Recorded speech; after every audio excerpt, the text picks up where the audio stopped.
अस्सलाम वालेकुम सिंधी इन्फो सां गॾु आऊं आहियां अब्दुल कयूम। दोस्तों हिन वीडियो में तव्हांखे दुनिया जी दिलचस्प मालूमात ॾींदासीं। असांखे यकीन आहे सिंधी ॿोली में तव्हांखे अॼु ताईं इंटरनेट ते अहिड़ी दिलचस्प मालूमात कंहिं ॿिए न ॾिनी हूंदी। वीडियो इंट्रस्टिंग आहे, आख़िर ताईं ॾिसजो ऐं चैनल खे सब्सक्राइब ज़रूरु कंदा।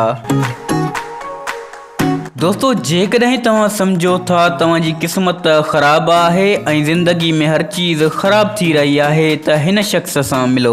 हिन जो नालो अजामू आहे। अजामू जी क़िस्मत एतिरी ख़राबु हुई जॾहिं ही 17 साल जो हुयो। हिन खे क़त्ल जे केस में 27 साल जेल थी वई। 27 साल खां बाद आज़ादी मिलियसि। केस में ख़बर पई त हिन इहो क़त्ल कयो ई न हुयो। अजामू जॾहिं जेल मां आज़ादु थियो त हिन जी अखियुनि में ॻोढ़ा अची वियसि त ज़िंदगी जा 27 साल ज़ाया थी विया बग़ैर जुर्म जे। छा तव्हां दुनिया जे वफ़ादार कुते जी कहाणी ॿुधी आहे? सन 1924 में हिकु जापानी शख़्स हचीकू नाले सां हिकु पालतू कुतो पालियो। उहो जापानी शख़्स पंहिंजे शहर खां ॿिए शहर कमु कंदो हो ऐं रोज़ानो रेल ते कम ते वेंदो हो। हिन जो पालतू कुतो हचीकू रोज़ानो हिन खे स्टेशन ते छॾणु ईंदो हो ऐं मालिक जे मोटण ताईं स्टेशन ते ई इंतज़ारु कंदो हो। काफ़ी साल हू गॾु आया ऐं मोटिया पिए। हिकु ॾींहुं हिन जो मालिक जॾहिं कम ते हुयो उन शख़्स जो अचानक मौत थी वियो। कुतो वीचारो स्टेशन ते इंतज़ारु कंदो रहियो पर मालिक न मोटियो। चवंदा आहिनि त उन कुते 9 साल स्टेशन ते इंतज़ारु कयो। जॾहिं माण्हुनि खे उन कुते जी ख़बर पई त हिन खे खाध खुराक ॾींदा रहिया। आख़िर 9 साल खां बाद उन कुते जो स्टेशन ते ई मालिक जे इंतज़ार में मौत थी वियो। इन कुते ते फिल्मूं बि ठहियूं आहिनि ऐं यादगार मूर्तियूं बि ठहियल अथसि। 2017 में अमेरिका में हिकु दुकान में हरण घिरी आयो। दुकानदार हरण खे ॿाहिरि कढण लाइ मूंगफलियुनि जी लाई खवारी। बाद में उहो हरण पूरी फैमिली दुकान में वठी आयो। दोस्तों छा तव्हां ॼाणियो था ख़राबु अंडे ऐं सुठे अंडे जी ख़बर कीअं लॻंदी?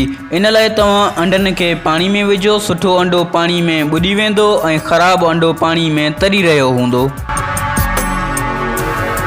अफ्रीका जो हिकु कबीलो आहे मुर्सी। उन कबीले जूं औरतूं ज़ेवर करे हिकु वॾी प्लेट चपनि में पाईंदियूं आहिनि। छा तव्हां ॼाणियो था घोड़नि जी हिकु नस्ल रिढ जहिड़ी बि आहे। उन्हनि घोड़नि खे करली हेयर हॉर्स चवंदा आहिनि। ही घोड़ा अमेरिका में थींदा आहिनि। गिलास जेम मकाई जी हिकु अहिड़ी जिन्स आहे जंहिंजे सिटे जे दाणनि जो रंग बरंगियो आहे। मोबाइल ख़रीद करण वक़्तु ही 4 चीज़ां लाज़मी यादि रखिजो। मेमोरी घटि में घटि 32 GB हुजे। 60 GB हुजे त अञा बहितरीनु आहे। रैम घटि में घटि 3 GB हुजे। बैटरी घटि में घटि 3500 mAh हुजे ऐं प्रोसेसर घटि में घटि ऑक्टा कोर हुजे। अॼुकल्ह हर एप्लीकेशन तमामु वॾी थी वई आहे। PUBG खे ॾिसो 1 GB जी थी वई आहे। जेकॾहिं इहे ॻाल्हियूं यादि न कयूं तव्हांजो मोबाइल स्लो थी वेंदो या हैंग थी वेंदो।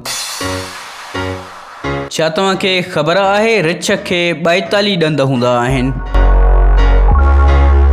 न्यूज़ीलैंड मुल्क में रिढूं इंसाननि खां बि वधीक आहिनि। चमड़ा वाहिद खीर ॾियण वारा जानवर आहिनि जेके उॾरी बि सघनि था। यादि रखो जॾहिं कावड़ में हुजो घटि ॻाल्हायो। जॾहिं ख़ुशि हुजो वाइदा न कयो। जॾहिं उदास हुजो फ़ैसिला न कयो। रूस जो शहर यकूतस्क दुनिया जो थधे में थधो शहर आहे। हिन शहर जो टेम्परेचर जनवरी में -38 थी वेंदो आहे। जेकॾहिं तव्हांजो मोबाइल पाणी में किरी पए मोबाइल खे चांवरनि में पूरे छॾियो ऐं चांवरनि खे उस ते रखो। छा तव्हां ॼाणियो था ग़लती हमेशह ख़राबु न हूंदी आहे। ग़लतियुनि मां तजुर्बो मिलंदो आहे ऐं तजुर्बे मां कामयाबी मिलंदी आहे। दोस्तों उम्मीद आहे ही दिलचस्प मालूमात तव्हांखे पसंदि आई हूंदी। वधीक अहिड़ी दिलचस्प वीडियोज़ लाइ असांजे चैनल खे सब्सक्राइब कंदा। मिलंदासीं अगली वीडियो में। अल्लाह हाफ़िज़।